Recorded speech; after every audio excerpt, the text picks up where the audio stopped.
kings! No kings!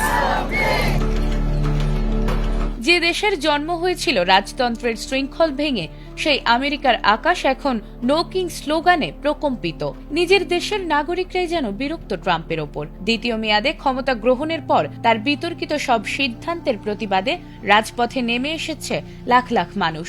Washington থেকে Los Angeles, সবখানে সাধারণ মানুষের একটাই দাবি, গণতন্ত্রের পবিত্রতা রক্ষা করা। এবারের আন্দোলন মার্কিন ইতিহাসের সব রেকর্ড ভেঙে এক নতুন মাইলফলক স্পর্শ করেছে, যা প্রমাণ করে দিচ্ছে মার্কিন জনগণ তাদের গণতান্ত্রিক অধিকার রক্ষায় কতটা আপোষহীন।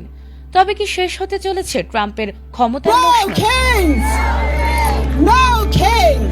যুক্তরাষ্ট্রে আবারও উত্তাল হয়ে উঠেছে রাজপথ। ক্ষমতা, নীতি এবং যুদ্ধ, এই তিন ইস্যুকে কেন্দ্র করে শনিবার নো কিংস নামক আন্দোলনের ডাক দেয়া হয়েছে।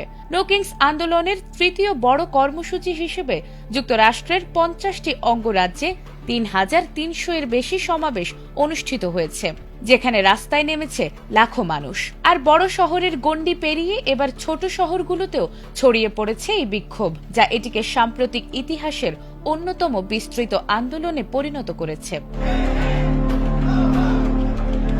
আন্দোলনের কেন্দ্রবিন্দু ছিল নির্বাহী ক্ষমতার অপব্যবহারের অভিযোগ, তবে বাস্তবে এতে যুক্ত হয়েছে বহু ইস্যু। ইরানকে ঘিরে নতুন যুদ্ধের আশঙ্কা, লাগামহীন দ্রব্যমূল্য, কঠোর অভিবাসন নীতি এবং গর্ভপাত অধিকারের সীমাবদ্ধতা। এসব কারণে প্রেসিডেন্ট ডোনাল্ড ট্রাম্পের বিরুদ্ধে জন অসন্তোষ আরো তীব্র হয়েছে।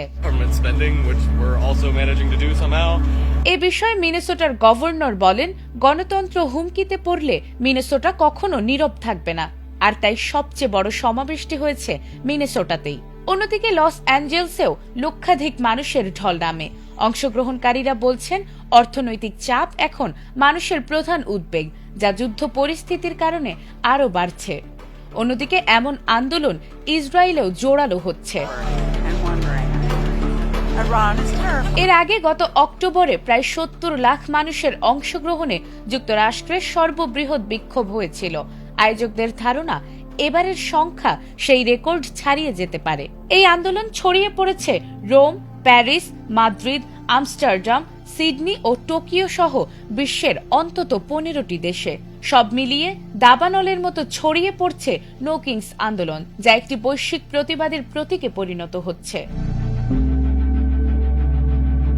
নাজমুন নাহার জান্নাত, এটিএন বাংলা।